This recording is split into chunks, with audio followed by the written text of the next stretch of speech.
केबे पड़ुछि पणा संक्रांति केमिति पूजा कले मिलिबो सफल जानतु।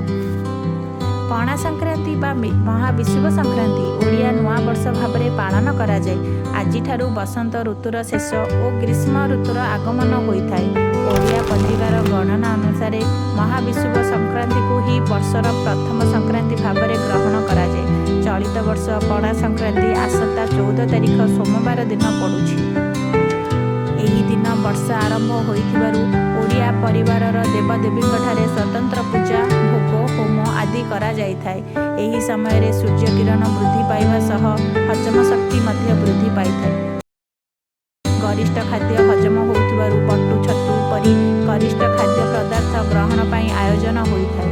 देहर अत्यधिक ताप शक्ति सम अवस्था को आनिबा पाई पणा पानर व्यवस्था मध्य अछि। तेणु महाविषुव संक्रांति दिन में विभिन्न देवदेवी को मंदिर मानकर छतु और पणा भोगर आयोजित करा जाइथाय।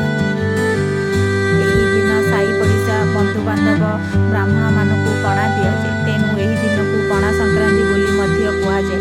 पणा संक्रांति ठारू रास्ता कड़े पथिक मानक तृष्णा निवारण पाई जलछत्र मान मध्य खोलाଯାଏ। ଏହା सहित वृक्ष मूल जलदानर प्रथा आम समाज में प्रचलित।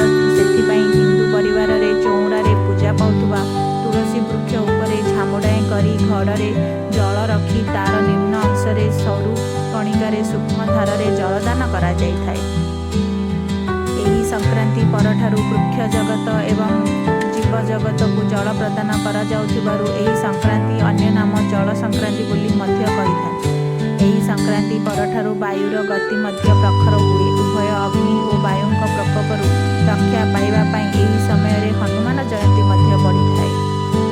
एही दिन एक छोट माठियारे कणा रखी तुलसी चौरा मूल बांधी दियाजाए।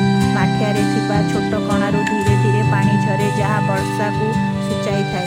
एही ठेकी को वसुंधरा ठेकी कुहाଯାଏ। छतुआ दही गुड़ कदली और नड़िया को मिसाई तुलसी चौरा पाखरे भोग लगाए। बेलपणारे बटा भांग मिसाई भांग पणा सेवन मध्य कराଯାए। चंडी सारला बिरजा आदि ठाकुराणी मंदिर मानकर एही दिन झामु यात्रा पालन कराଯାए। घंट पाटुआ माने घंट मुंडई काठ गोड़ पिंधि ठाकुराणी मंदिर आगरे निआ उपरे चलिबार प्रथा रही। दक्षिण ओडिशा रे मासाधिक काल धरी चलीथिबा दंड नाच अंत भावे एही दिन मेरु यात्रा पालन कराଯାए। लोक बेलपणा और छतुआ सह एहाकु पालन करती। उत्तर ओडिशा रे एही दिन को चड़क पर्व नाम पालन कराଯାए। आपनको जदि एही भिडियोटी भल लागिबो आपण